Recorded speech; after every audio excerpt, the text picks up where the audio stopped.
Bonjour à tous et à toutes. Alors aujourd'hui, je viens de recevoir des piles achetées sur Amazon, des piles Bonnet 1100 mAh. Donc c'est des piles AAA, format LR03, des piles classiques. Donc là, on voit, il y a une petite carte, c'est garanti 2 ans, je crois. Voilà, 24 mois. Le but c'est de savoir si la capacité affichée de 1100 mAh est réelle ou n'est pas réelle. Commande classique sur Amazon, reçue dans les délais, dans mon point relais habituel.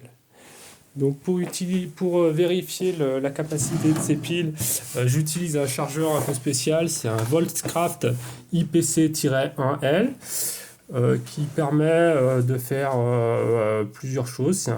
C'est un chargeur que j'ai déjà depuis plusieurs années. Donc il charge de manière indépendante chaque pile. Il a différents modes. Il a un mode de régénération des piles. Je ne sais pas exactement comment ça fonctionne.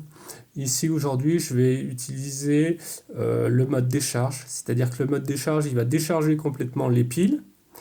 Hein. Et puis ensuite, il va les recharger complètement et il va enregistrer la quantité d'énergie qui va être stockée dans les piles. Donc la quantité d'énergie pour une batterie ou pour une pile, ça s'exprime en ampères-heure. Donc en fait, pour avoir exactement la quantité d'énergie en watts, il faudra multiplier par la tension de la pile et vous auriez la quantité d'énergie en watts. Donc là, eh bien, on voit le résultat, qui semble un petit peu bizarre pour les deux piles du centre. Je vais en fait faire relancer complètement la décharge et la recharge des deux piles du centre. Je pense que ce qui s'est passé, c'est qu'il y a dû y avoir un petit bug au niveau de mon chargeur ou je sais pas trop, une coupure qui a fait que il y a eu une recharge après la décharge, après le cycle décharge plus recharge.